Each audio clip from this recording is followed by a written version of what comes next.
मैं professor Guru Prasad Singh Banaras Hindu university में पशुपालन विभाग में प्रोफेसर हूँ और वहाँ कृषि विज्ञान केंद्र के साथ मैं काम करता हूँ। काशी हिंदू विश्वविद्यालय देश के सबसे बड़े विश्वविद्यालयों में है।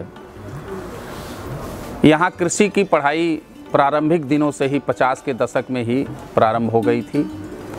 पशुपालन विभाग 70 के दशक में बना, बाद में इसको संस्थान का दर्जा प्राप्त हुआ और अब तक हजारों विद्यार्थी हमारे विभाग से निकल करके देश के विभिन्न हिस्सों में इस राष्ट्र के निर्माण में अपना योगदान दे रहे हैं। कई विद्यार्थियों ने बहुत सारे आयाम खड़े किए।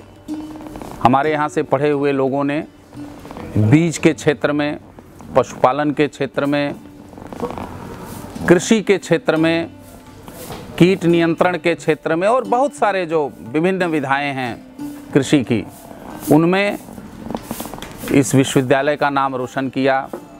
भारत की सबसे बड़ी संस्था Indian council of agriculture research के डायरेक्टर जनरल तक के पद पे हमारे विद्यार्थी हुए। ये बहुत गौरव की बात है अपने विश्वविद्यालय के लिए। मैं पिछले 30 वर्षों से काशी हिंदू विश्वविद्यालय में अध्यापक के तौर पर हूँ। मैं कभी उस विश्वविद्यालय का विद्यार्थी नहीं रहा।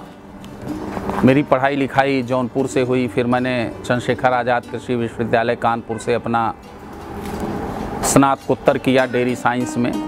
1992 में इस महान विश्वविद्यालय को मैंने ज्वाइन किया और तब से लेकर के मैं इस विश्वविद्यालय का जो केंद्र है कृषि विज्ञान केंद्र मिर्ज़ापुर ज़िले में, तो मिर्ज़ापुर जनपद में मैं विश्वविद्यालय की तमाम परियोजनाओं को लेकर कार्यरत हूँ और देसी गाय के ऊपर मैं काम करता हूँ।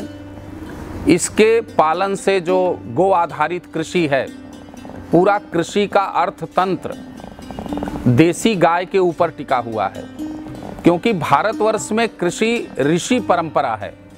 पाराशर से लेकर विश्वामित्र तक बहुत सारे ऋषियों ने कृषि पर शोध कार्य किए हैं और ऋग्वेद में भी कृषि के लिए श्लोक हैं। उसमें ये स्पष्ट है कि अन्न का, फसलों का बंटवारा कैसे होगा, तो उसमें एक हिस्सा पृथ्वी का भी छोड़ने की बात कही गई है।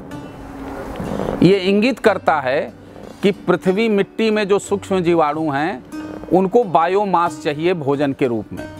उस बायोमास का आज की डेट में सबसे अच्छा स्रोत देसी गाय का गोबर है।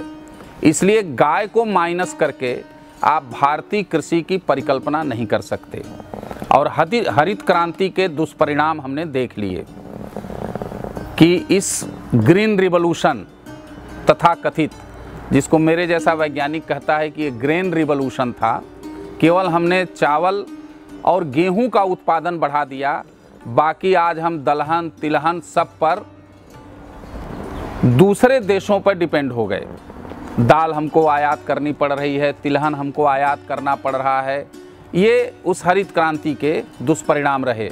इंसेक्टिसाइड, पेस्टिसाइड और फर्टिलाइजर्स के प्रयोग से मिट्टी की सेहत खराब हुई, फसलों के जो उत्पाद थे उनकी गुणवत्ता कम हुई और आज उसकी वजह से बहुत सारी डिफिशियंसी और डिसऑर्डर्स हमारे शरीर में देखने को मिल रहे हैं। पर्यावरण में बहुत सारे परिवर्तन देखने को मिल रहे हैं। बहुत सारी प्रजातियां कीड़े मकोड़ों, चिड़ियों की जो कृषि के लिए बहुत लाभकारी थी, वो समाप्त हो रही हैं। तो आज बहुत विकट परिस्थिति है। इसमें गो आधारित ग्राम्य विकास और गो आधारित कृषि, यही एकमात्र रास्ता है जो पूरी मानवता को सही दिशा में ले जा सकता है। और जीवेताम शरदः शतम जो कहा गया है कि मनुष्य को 100 वर्ष तक कम से कम जीना चाहिए, ये निर्धारित आयु होती है उसकी। उसको प्राप्त करने के लिए हमको पोषण युक्त भोज्य पदार्थ अनाज के रूप में, फल के रूप में, सब्जी के रूप में, दूध के रूप में प्राप्त होना चाहिए। तभी हम स्वस्थ भारत और सशक्त भारत की परिकल्पना कर सकते हैं।